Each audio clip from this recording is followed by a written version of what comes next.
today we are going to learn how to analyze the arches. So as I told in the last class, three hinged arches are the determinate arches. So let's see the analysis of three hinged arches. So you can see this arch which is having hinges at A, B and C.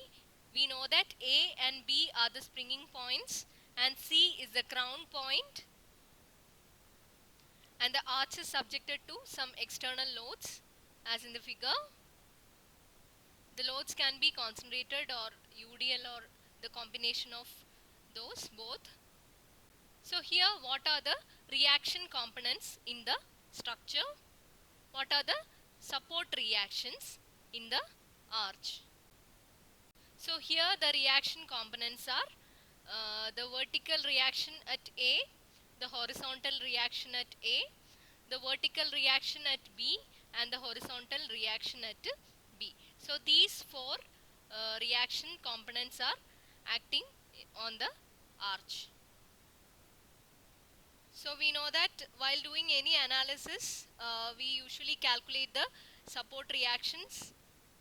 So here also we have to initially calculate the support reactions. So what are the equilibrium conditions we have to calculate the support reactions here? So for the calculation of these reaction components, the following equilibrium conditions can be used. The first one is, we all know, the sum of all the vertical forces equal to 0. The second one is sum of all the horizontal forces equal to 0. That is the equilibrium of vertical forces and the equilibrium of horizontal forces. And the third equilibrium condition is that the moment about the points A, B and C are 0. We know that A, B and C, these 3 points are hinges. So moments at these points are 0. So that is the third equilibrium equation we can use to calculate the support reactions. So next, what are the other forces to be calculated in the analysis of arches? So here consider a point D on the arch. You can see the point D here on the arch, and a tangent drawn through this point D on the arch makes an angle theta with the horizontal. The tangent drawn to the arch through this point D makes an angle theta with the horizontal. So in the analysis we have to calculate the vertical shear at section D. The radial shear at section D, which is given by Q is equal to V cos theta minus H sin theta, and normal thrust at section D, which is given by N is equal to V sin theta plus H cos theta.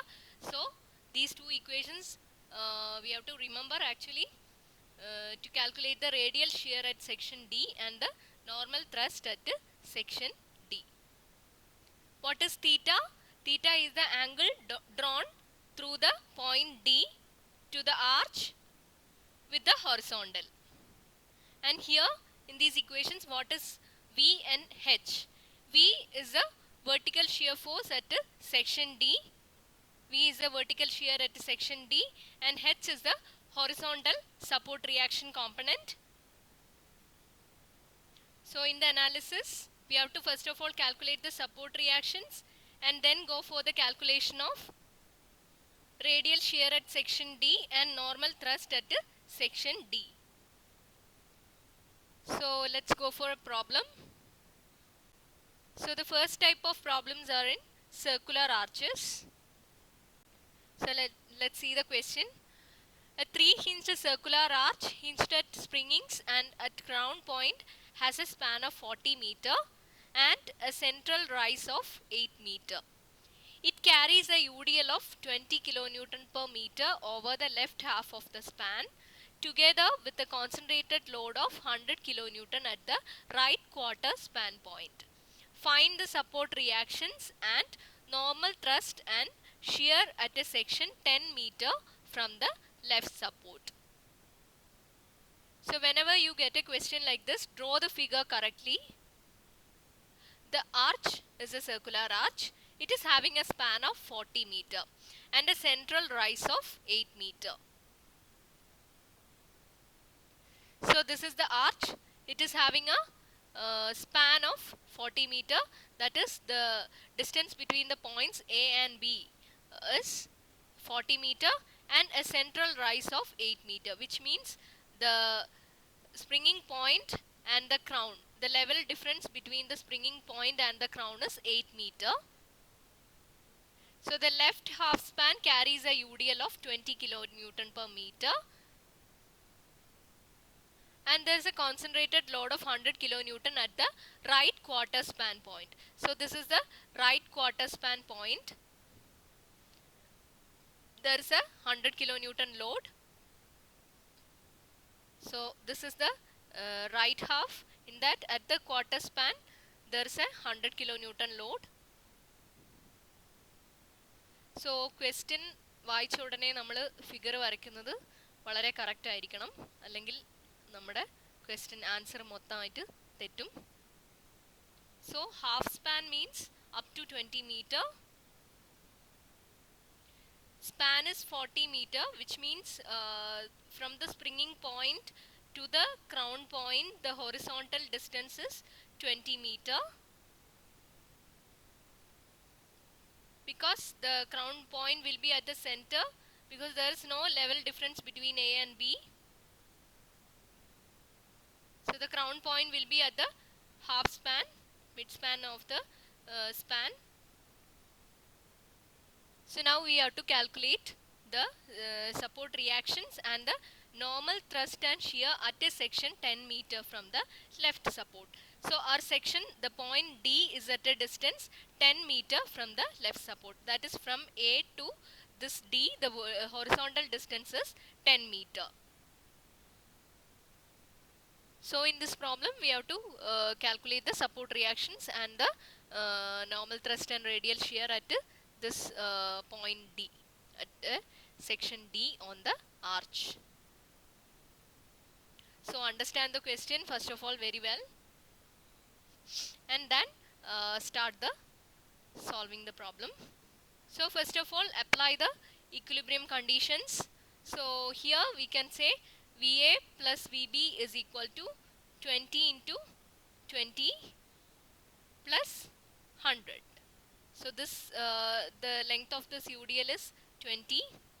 So the total vertical loads VA plus VB is equal to 20 into 20 plus 100. So that is the first equilibrium condition we have to write. So now take the moment about any point A or B equal to 0 to get the values of VA and VB. As usual, how we do the analysis of beams. So here VA plus VB is equal to 20 into 20 plus 100, and if you take the moment about A is equal to 0, what are the forces to be considered to calculate the moment about A? VB into 40 minus 100 into 30 minus 20 into 20 into 10. So these three moments due to these three forces have to be considered to calculate the moment at A as usual.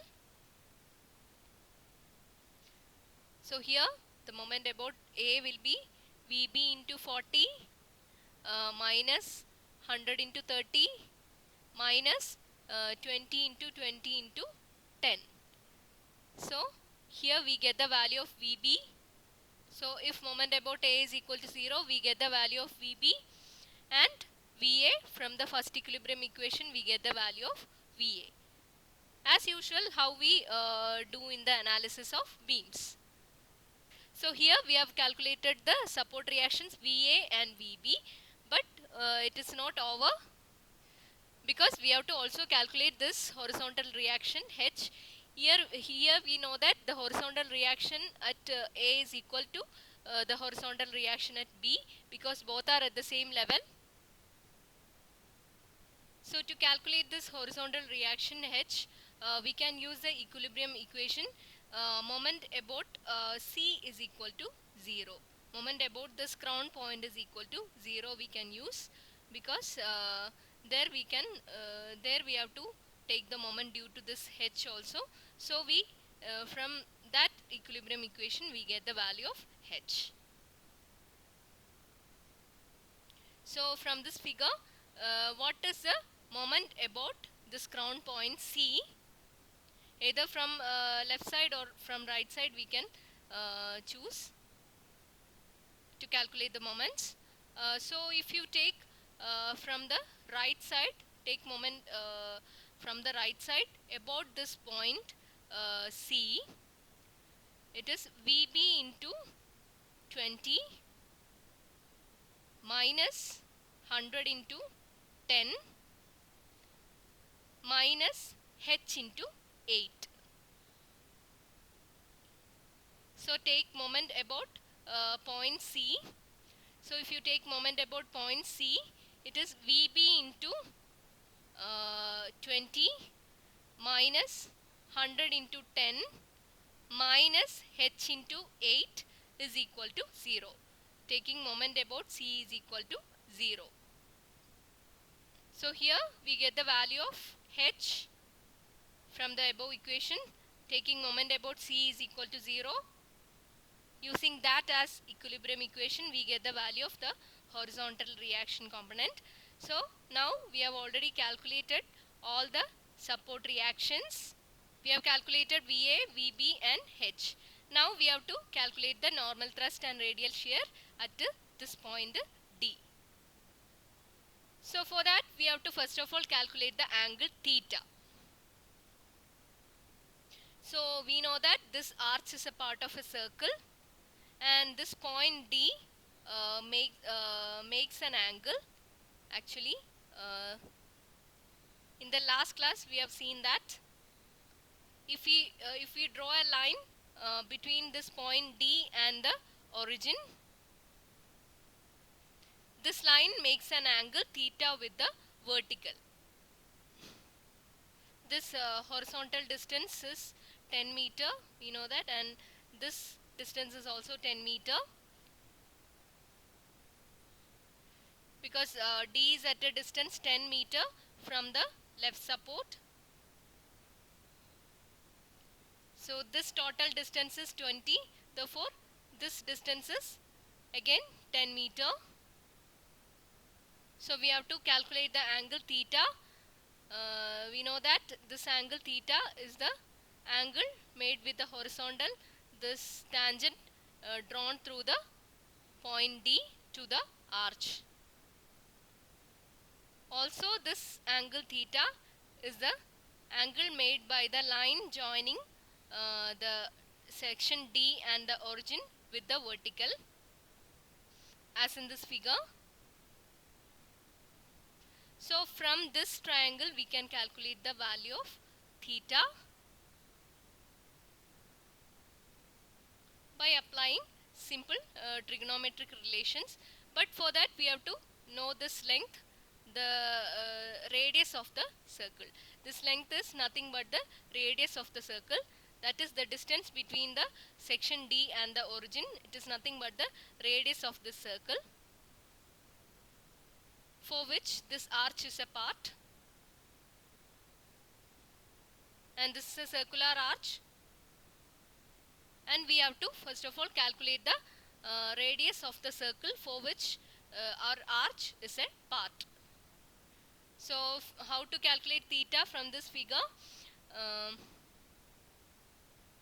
We know that sine theta is equal to this distance divided by hypotenuse, that is opposite side by hypotenuse. So this opposite side is 10 meter, and this hypotenuse is nothing but the radius of the circle. So in the last class, I told you to remember this equation for the radius of the circle, which was r is equal to L square by 8h plus h by 2. We know that L is the span and h is the rise. So here L is equal to 40 and h is equal to 8. Substitute the values of L and h to get the value of r, the radius of the circle for which the the given arch is a part. So here r is equal to 29. So substitute in this equation sine theta is equal to 10 divided by r. Substitute the value of r here and get the value of theta. So theta is equal to here sine inverse 10 by 29 equal to 20.171 degree. So we got the theta value. Now we have to calculate the values of radial shear and the normal thrust. We know the equations for the calculation of normal thrust and the radial shear. So here n is equal to, normal thrust is equal to v sin theta plus h cos theta, and q, radial shear at d, is equal to v cos theta minus h sin theta. So for that we need to know the value of v, vertical shear at d, and h is nothing but the horizontal support reaction, which we have already calculated. So theta also we have calculated. Now we have to calculate only this v, the vertical shear at d. So let's see the calculation of vertical shear at d. So this is the point D. You see these loads, and just calculate the shear force at D